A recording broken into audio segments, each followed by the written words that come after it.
Thank you for tuning into Sydology 101. I'm your host, Sydney Robinson. We'll get into the challenges of the dental industry, empower leaders to inspire their teams, and foster collaboration between office team members and practice owners. Together, we'll find creative solutions to get shit done. Hello, everybody, and welcome to another episode of Sydology 101.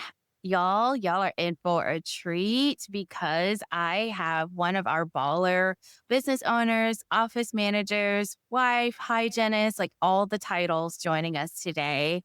Today we have Whitney who will be joining us, and we're going to get into some really juicy topics. Quick introduction. Whitney, how you doing? Good. Thank you. Thanks for having me. Yes, of course. I'm really excited about today's topic because you wear a lot of hats in your office. And a common thing that I think a lot of people don't really talk about, but you do see it quite often in like Reddit, those Facebook groups that are like Yes. super unhinged. And y'all, what we're talking about is being the wife of the dentist. Yeah. So, Whitney, thank you Everyone's so much. least favorite person. I don't know. All right. On Reddit. On Reddit or Reddit. like the Facebook groups, like the wife gets trashed. So But I'm here to trash. try to change that narrative, change that stereotype. Oh my God, girl, it is so bad. And when I think about and just being able, first off, I am so honored that I have been able to work with you for over a year now. Yes. I need to I send you know. a It's work so crazy. experience. And to know where you guys came from and then where you are now Yeah. is just, it's amazing. Really getting into the stereotypical being the wife of the dentist, there's like really negative things out there. I'll see on Facebook posts that people are like, oh, if the wife's part of the practice, like run. Like I won't even take the job if the wife And practice. Things like that. yeah, yeah. So And I make it, is it Griselda? No, I don't know if I can say this, but I am going to say it. There's a team member and it reminds me of like was it Snow White? Who's the villain? The mom and Snow White. the evil Anyway, queen. yeah, the evil queen. We're going to The say like evil queen. Maleficent. Yeah. That's what All of the villains. All of the oh, villains in one. That's the dentist wife. yeah, the evil stepmom who never lets you have Yes. candy. That's what I Yes. just feel like that's what people vision. That you have the horns, you have the long nails, you have the scary Yeah. face, and you just walk in there and they just think that these wives are controlling, that they're not real people. But at the Yeah. end of the day, what I found is these wives are in there, they're hustling. This is how they feed their Yes. family. And I'm so Yes. happy that we want to really turn this around. So let's kick it off let's do a quick introduction. Who is Whitney? I'm a hygienist. I have been a hygienist for 11 years, I think. 11 years. And I married my high school sweetheart and I put him through dental school and then we have 5 kids together. And it was always our plan to own a practice together and run a practice together. And that's what got us through the grind of hygiene school and dental school and all of that was this kind of dream of we're going to own this business. What's this business going to look like? And then, we bought our practice in 2021. Our plan, our like 10-year plan was we were going to buy a practice. My husband was just going to work as an associate, fine tune his skills, really get up his confidence, learn what he could about the business side of things. And we were going to buy our first practice when our youngest was in kindergarten. And instead, we bought our practice before our oldest was even in kindergarten. And then 2 weeks after we bought our practice, I found out I was pregnant with babies 4 and 5, twins. And I had all my kids at home. My oldest was in like half day preschool, I think, when I had the twins. And so it was madness. But yeah, that's how I started my journey as the dentist wife. What was it like going in from being like the hygienist into motherhood and then now into practice ownership?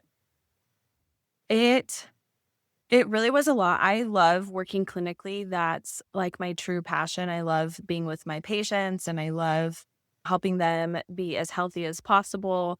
And when I in that vision of running a practice, I never saw myself in any kind of admin responsibilities. I just wanted to be able to he be the dentist, I be the hygienist, and somebody else could take care of the rest. And but when we bought the practice, it wasn't set up like that. The previous dentist's wife, she was the office manager, and so I was forced to take on some of these admin responsibilities that honestly I wasn't ready for, and I didn't have. People give dentists a hard time because they're like, "Oh, they go to dental school to learn dentistry. They don't learn the business side." You wanna know who really doesn't know the business side? The dentist's wife.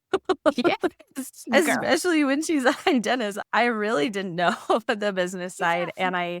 and so I just did everything I could. I listened to so many podcasts, followed everyone I could on Instagram, read books, like, just took trainings, just trying to learn everything I could about the business aspect of things. And it was definitely a lot in the first 6 months for sure, but even the first year, and still now we're 4.5 years in, and there's still things that I'm like, "Oh, this I probably should have been pulling this report for the last 4 years. That would have Yeah. been helpful." Yeah, girl, I'm telling you, I work with thousands and thousands of doctors, and even the smartest person in the room have no idea. Some of them don't even know how to convert Excel into a CSV file. So Right. you're fine. And Seriously. we're all just Seriously. learning it as we We go. are. And I like that you're being open and you're being honest about that. As you are transitioning, like you said, you brought this practice. You started off with systems that needed to be implemented. Things just wasn't quite as what you thought. You Right. just learned along the way. What was it like becoming like the COO, the CFO? So you're Yeah. clinical, you're hygiene, you're mom, but now you also have to be like the COO of this office and you're Yeah. learning on the go. What was that like? So, I think one even though I never pictured myself in an admin role, I did find that I do have some strengths that helped me fill in these gaps. I also have some weaknesses that I needed to find the right people that could help me balance those out. But one thing I did find was one of my strengths is systemization and putting systems in place. Woo! Yeah. And helping streamline things, and also one of my I call it one of my superpowers, but being able to like see a problem, and some people are like, "Oh, yeah, just the dental office is chaotic." And I'm like, "No. Like, we're gonna fix this. Like, what can we do to fix this chaos? Like, we don't just have to accept this as our daily life."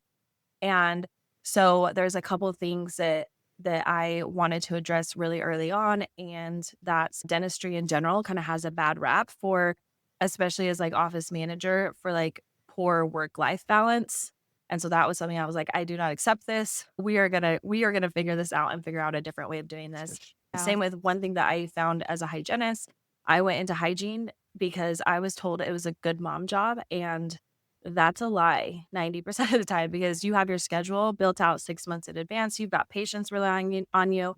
And when you Yeah. have to call in sick because your kid's sick, like Interesting. everybody, they're like, we have to cancel your whole day. We have to. And so that's something like immediately implementing things so that my hygienist could call out sick and could stay home without feeling like they were just like screwing everybody over at the office, and or feeling like they had to come in anyway. They have to come in when they're sick because they know they're going to have to call off when their kids are sick. Things like that. Like I refuse to accept certain things, and I'm going to find a solution to it. And so I feel like that's something that helped me in that like COO role.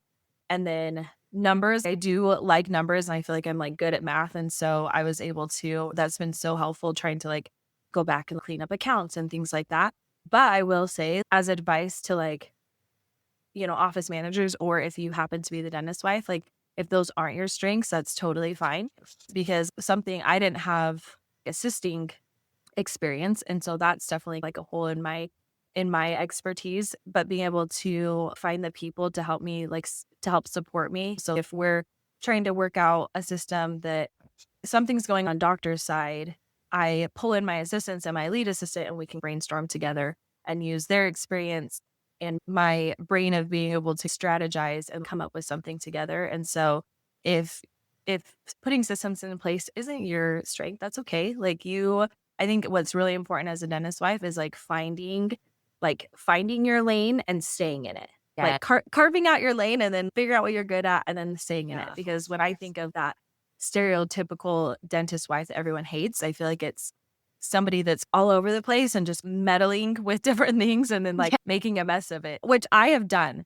Like I definitely learned that the hard way. I'm not saying I came in and had that figured out, but I learned the hard way that I would, one of the things that I would meddle with was some of the conflict in the office. Mm. And it was because I wasn't there necessarily every day, or I'm in my office. And so the conflict isn't necessarily with me. I would try to like put out fires and I'd like have these conversations with people. And I found that was just like meddling in the conflict and not making it better for sure. Yeah. Then Just instead it's, oh my gosh, then you went to the boss. Yeah. Like you told her.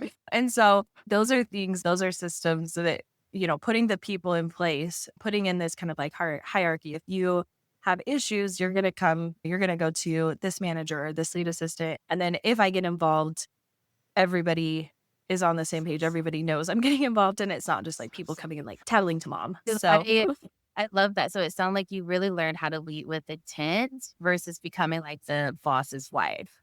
Okay, I'm the boss's wife. Everybody's just gonna come to me, or they're gonna scatter like roaches, or like you just said, retaliate. So tell me a little bit about how were you able to really build this into a family business? I have called with you, and y'all, let me tell y'all, they have an entire daycare on the lower level of the dental office, and I am so for it. think like for me personally, like I wanted a good work-life balance when it came to having our dental practice. But not only did I want that for myself, but I wanted that for our team members. I wanted them to be able to, like we mentioned with hygienists or assistants, even, I wanted them to be able to take days off and not feel that guilt or feeling like people were going to be mad and stuff. And one of the systems that we put in place for our hygiene is our hygienists are typically single booked, but we have the training and protocols and the people there so that if a hygienist is gone, that one of the hygienists becomes double booked. And then we also have a commission for our hygienists because obviously you're seeing twice as many patients. And I will say my hygienists love being double booked because they love their commission. Yeah. So it's not just about making people do more work, but that they're also being compensated for it. And that's helping them meet their financial goals for their family. And then another thing, yeah, like you mentioned, we finished off the basement after buying the practice and we put in what I called the Bishop wing at the beginning. Because I had my office, I had a playroom, and then I had two small offices next to my office that I would put my twins in to nap. So I had their cribs there. I had pack and plays and sound machines and all the things. And then because that's when I would work was like during their nap time. And so I would bring them to the office, put them down for naps and get like a good 3 hour uninterrupted while my other kids played in the playroom.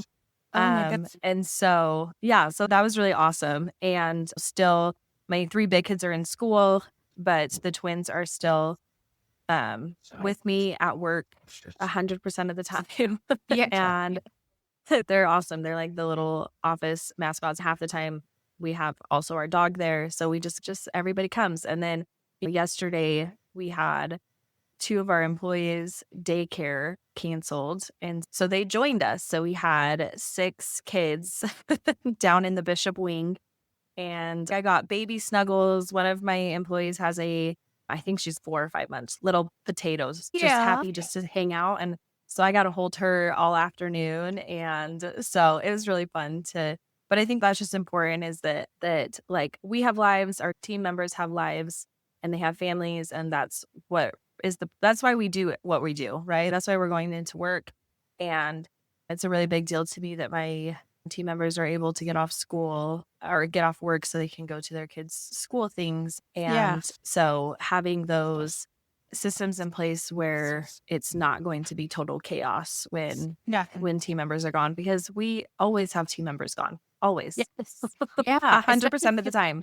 Because you guys, what, 17 or 18? Yeah, 17, 18. And that's another thing. Like, this is a little bit like unhinged on the business side of things, but I do like to keep our team a little bit overstaffed for that reason, for that work-life balance. I don't want it perfectly staffed. So when someone's gone, it's really stressful. And systems are falling apart. We're just probably just like one person overstaffed so that we don't, which maybe 5 days out of the year are we overstaffed and the rest of it we're perfectly The rest staffed. of it. Yeah. If it decreases stress, then I'd Yeah, rather be stressed and, like you said, have a health where people don't want to leave our office. People aren't headbutting their windshields when they leave the office, like, why right. I'm here type of thing. Yeah. Or that fear. You said something earlier and it just broke my heart in one of my coaching calls. They were best month that they were having. They have this bonus system set up, and essentially built into their bonus system was sick time. And if you take X amount of days off, you don't get your bonus.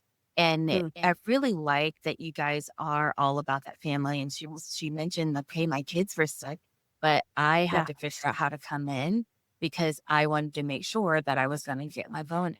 And now that she's an office manager, she's putting herself in her team member's shoes, and she's yeah, just, this person never calls out sick. And yes, so I really that you built this culture like, hey, we understand life is going to happen.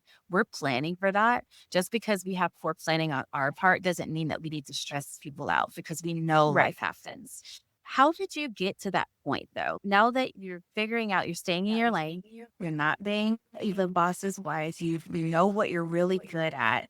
How did you get to this point where you're you have like the family side of dentistry, you're building this awesome culture, but you also have the clinical side.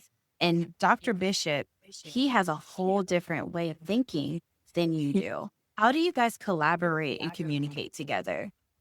Rewind back to just the dental practice was a dream, right? The future dental practice.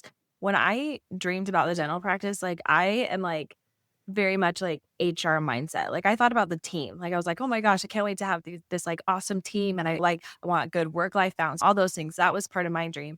And his is like the dentistry. I want 10 practices. I want to make $1 bazillion. And so being able to merge those dreams. And I will say, Yeah. sometimes those dreams are not totally, sometimes they don't mesh well. Like sometimes we will have, because there might be a decision that we make that kind of favors my dream. Cause he's like, his entrepreneur mindset, he could be like, we're cutting benefits. We're cutting benefits. We're no sick Yeah. pay, no days off, double Right. shifts. Yes. Like that would fuel his dream, right? Let's Yes. make as much and have as profitable as a business. Where I'm Yeah. like, no, like I want happy team members. These are like such hardcore moms that are supporting their families. And so over the years, just I mean, we obviously have this like mutual respect for each other and for our strengths and recognizing our weaknesses.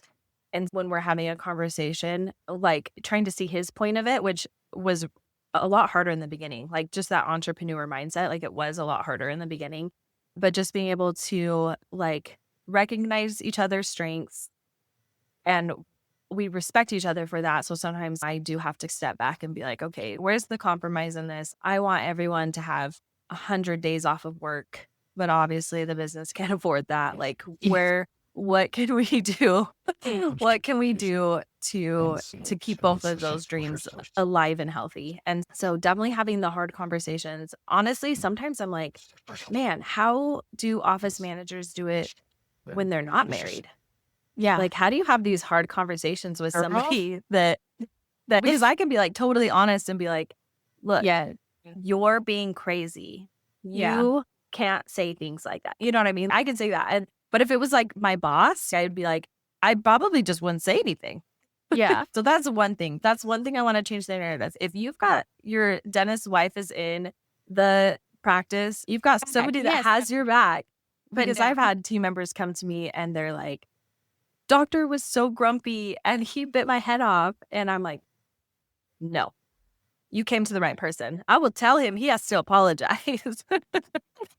And yeah, so identifying each other's strengths and weaknesses, being able to mesh those, work together, have those hard conversations, and just like learning along the way. Like we both didn't really know what we were doing. And I think when when I think of like my roles and what I'm doing in the office, it's what I view. Yes, there's some office manager duties, but I have two office managers. We've divided the workload for a better work-life balance. So that's something else that's a little unhinged about our practice is that there's technically 3 of us and a lead assistant. So 4 of us in like admin responsibilities to help with that workload so that it's not one person putting in 80 hours, that we all are putting in our cush 32 hours a week. We get Fridays off. Just what I want. That's what I want for every office manager. So a lot of the stuff that I do are things that maybe like the dentist would do, but that was a big deal to me is he's the Energizer Bunny. He can just go and he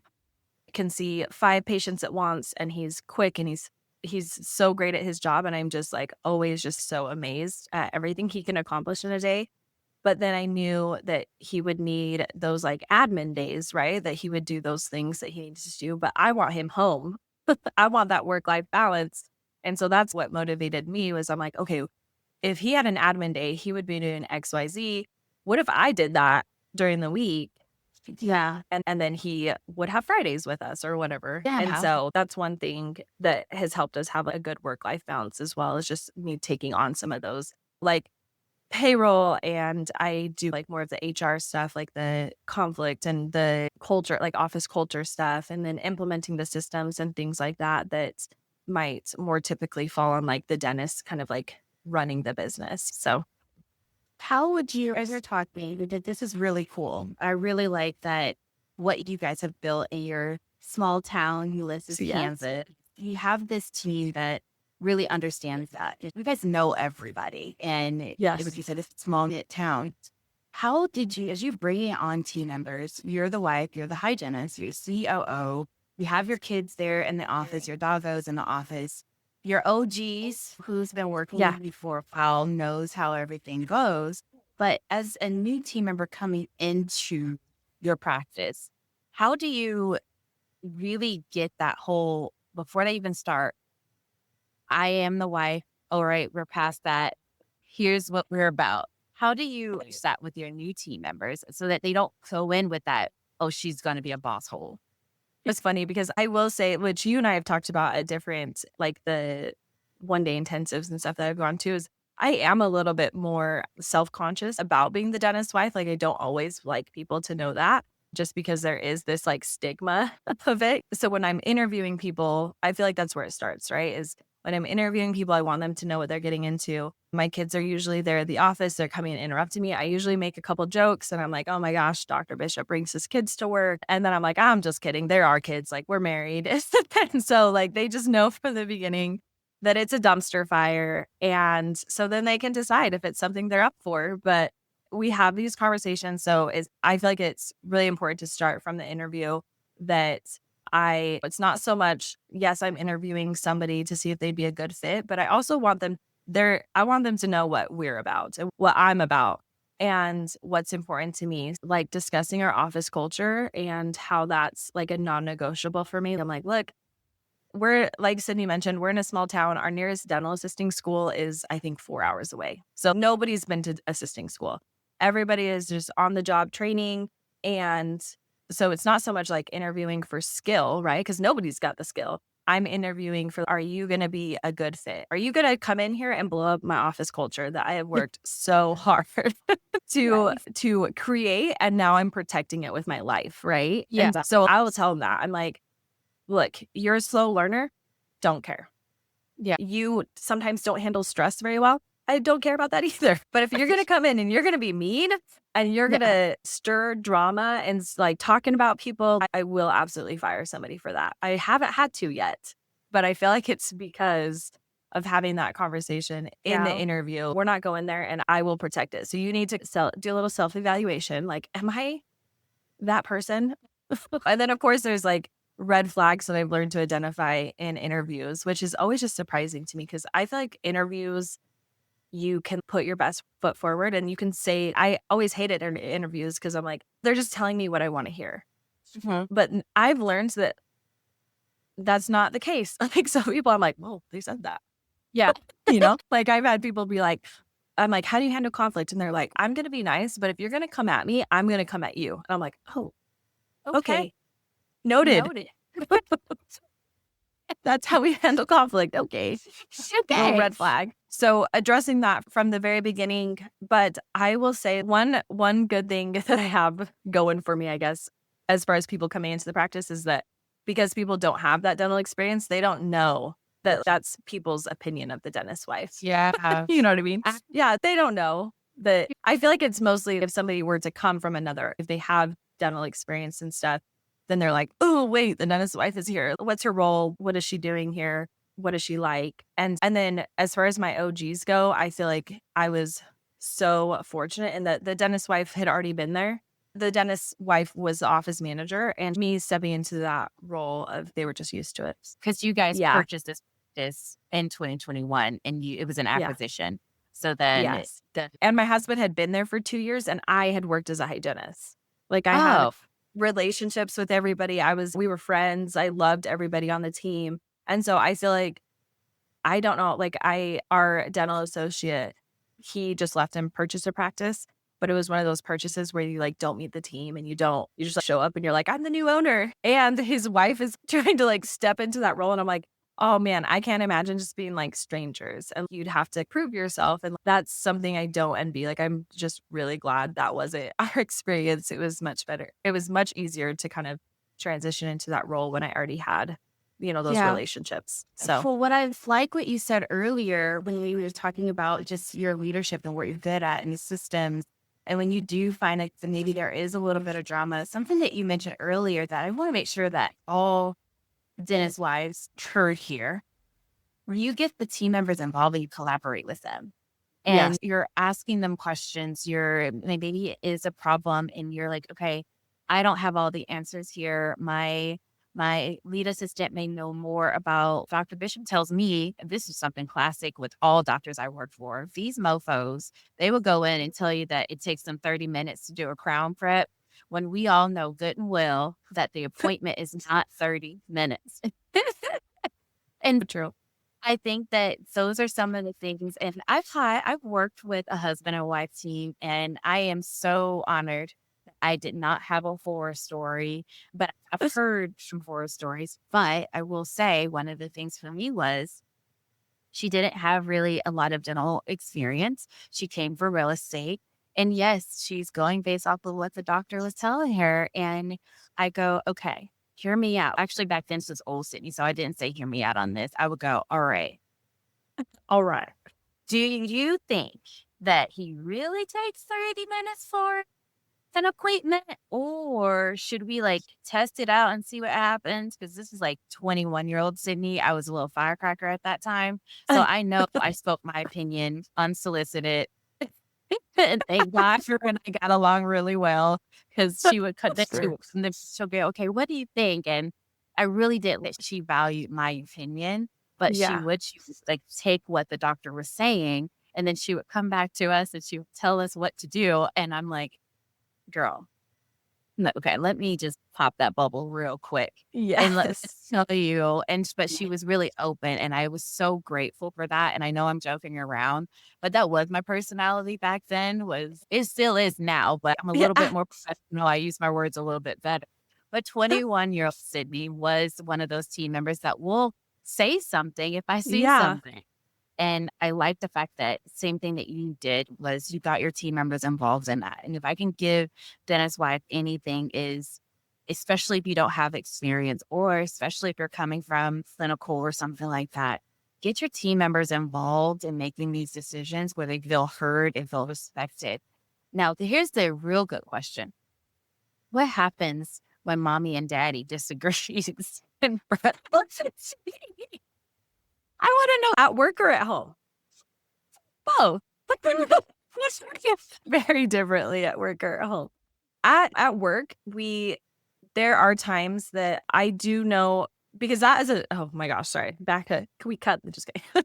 No, it's okay. Okay, I can mark. so part of that, like, stigma of, like, dentist's wife being in the office is this, like, when there's, like, conflict, right? That sometimes that can be, like, awkward for the team and stuff like that, and so that's something that we've worked really hard at, is that if there is conflict, like, we're not gonna necessarily handle it as, like, husband and wife, right? Like, we're, like, fighting in front of everybody. So there's definitely been times where I'm, like, leading a meeting and I don't agree with something that he said, or he's really good at, like, interrupting my meetings and, like, just having his own conversation with stuff, and so I will make a mental note of it. And then like when we get home, he won't even know I'm mad. And then we walk in through the door and I'm like, you, I have words. I have words for you. And I have held it in all day. And I was like, you interrupted my meeting. It was so unprofessional. And then I had to get it back. Everyone focus. And you want to talk about the trampoline park. And I'm trying to do a training. So yeah. So definitely, I think it's so important to keep it professional at work so I try to step back from like wife to just like office manager. Like, how would I treat, if my boss upset me, Mhm. what would I do in that situation? Now, yeah. But then like as soon as we're home, I'm totally good telling him. Go somewhere. I love that. I've been on one of those calls where you'll go, okay, let's just talk. I'll talk to Dr. Bishop about this. And I Yeah. like that you let your team know that in front together, you are a unified front. And I like that Yes. I've seen that from you where, especially in those leadership meetings that we're in, you will say, okay, that doesn't sound right, or it doesn't sound like maybe he has all the Yeah. information. Let me go in and let me talk to him and then let's group together. And then you really do, I think you do a really good job of looping everybody back in and what that discussion sounds like and then coming up with a decision. I think that's so valuable for any dentist wife. And you do get that camaraderie from your team members. You're all working together, you're collaborating together. But then when you guys do disagree or the team member says something else, you're still one united front, but it's a healthy conflict. And then you loop Yeah. everybody back. And I really like that. And I applaud you guys for that. And Now, thank you. last question, because I know that I have so much more that I want to ask you. But I do want to find out, we did mention when you get home, now it's okay. Let me tell you about the notes that I have from today. Don't do this and this. And then, oh, by the way, you interrupt me again. Do you really set boundaries and I like that you do give yourself that space to talk it out. Do you set any boundaries? Okay, I get like the first hour when we get home, and then after that, we're out. How do you really like separate that out? How do you make sure that you just kind of dial that back a little bit? We don't have any specific boundaries in place or anything like that when it comes. We own the dental practice, but we also have other businesses as well. So it's just like our whole life revolves around these various businesses. So we always joke because like business owners, you go to dinner and you're like, oh, business expense. It legit is. We can't go to dinner without talking about the dental practice or anything. Like we have terrible, I don't even know if we didn't talk about a business, I don't know what we would be talking about. Yeah. So but at the same time, like it's something that we both love and something we both really enjoy. And we like, I can see that if having conversations was more of like a conflict every time you're having it, then I would see that would be really important to set up those parameters that like, okay, here at dinner, we're not going to discuss business or we'll discuss business on Fridays. It's our admin day, things like that. I could see that would be really important. But for us, like, it's us dreaming. So we're just going to talk about it always. And we don't have a lot of those more like conflict conversations. Really like that. Something, and this has been over the last like year and a half for me, becoming a business owner myself. I always thought I need that work-life balance. But Yeah. now that I'm a business owner and you just tickled my jellies a little bit, that sounds weird. But anyway, I really was like, I'm going to pride myself on this work-life balance. Work is Yeah. work, and then when I come home, I want to do my wifely and my motherly duties and Yeah. all of that jazz. But what I found that something that gets me pumped up is like a new idea. And I want to share it with my Yeah. husband that I'm so worried about like that balance. And over the last year and a half, I don't have work-life balance. I have work-life integration. Yeah. And it's really, I don't know if a lot of people talk about this or if this is even, I know people are going to have their opinions and all of this jazz, but something that you just said just makes me feel like it doesn't have to have that balance. I think it's more about boundaries, but Right. you can't integrate your family into your business. You can't integrate Yeah. and say, okay, like for us, I will say when I do go on my tangents at home, I do limit myself. I'm like, okay, I've been talking about this for an hour now. Let's talk about something else. I catch Yeah. myself A little doing that. self-awareness is important. Yeah.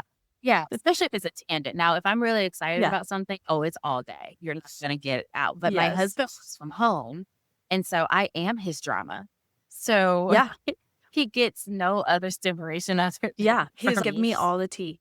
Yeah, and I Yeah. realized that I'm so focused on trying to keep my family out of the business Yeah. that I'm actually doing more harm than good. So I really like that you shared that because I haven't really talked about that much personally because I'm like, Yeah. oh, everyone's like work-life balance. Sydney, you're working Right. too much. I'm like, But y'all. it's so important, I think, too, like for our kids to Mhm. see it and stuff and to see. Yeah. And there are things that, as you were talking, I realized that like sleep is really important to me. And if I work up until bedtime, I sleep like crap. I'm thinking like I'm dreaming about work. Right.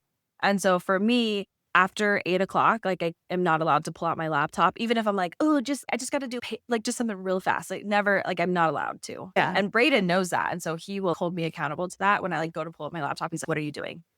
Like, Yeah. can it wait for tomorrow? And I'm like, yes. Or Yeah. he knows like before I go to bed, I like to read or something. And so if I'm like trying to read and trying to like wind down and he's, hey, something happened at work, like he knows that's not when I'm going to show up as like my best self, best ideas. And so respecting that and like those type of conversations wait. Otherwise, if he brings something up at 9:30, are we talking about it until midnight? So that's one boundary that I can think of. But like you were saying, like with kids and stuff like that, like our kids are part of our businesses. And I think it's really good for kids to see like that mom and dad work really hard. But something we are trying to do better at is not just go all the time and being able to prioritize our like mental health in that way that like because we don't want to burn out at we're both 34 and we've got a long time to go. I'm like, I Yeah. don't want to burn out at 50 or Yeah. 40. I don't want to burn out at 40 and just be like Girl, so I told us that you guys have your dental office, you have the ceramics yes. building, and you also are opening up a trampoline park. I told Essie, I was like, y'all gonna own the town here real Yes, short. and a gym, just so you know. It's a Oh my gym too. gosh. God, y'all are just gonna have it's gonna be town Fisher. It's Ulysses Yeah, is not no.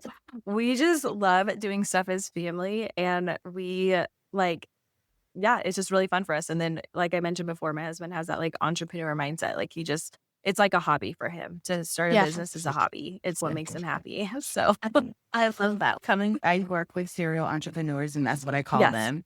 And Yes. I know what that feels like as I'm the executioner. So as soon as Dr. Bishop would have that good idea, my job would be, okay, Sid, go make it happen. And Yes. so I know what that feels like. And I Which yeah, applaud. that's exactly it. I'm like, oh man, I need to set up some kind of system where I'm like, Mondays I'm at this business, Tuesdays and we both, the dental office is what pays the bills, but it's not the fun stuff. I want to be at the ceramic shop.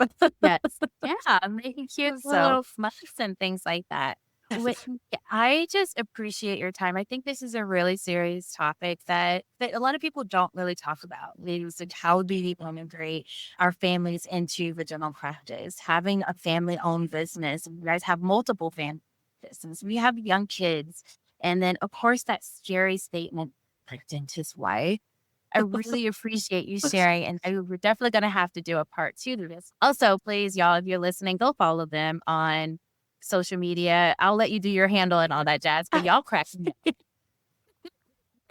up. that's my hobby now is our life is so chaotic. I'm like, why are we not like just posting this for everybody to enjoy?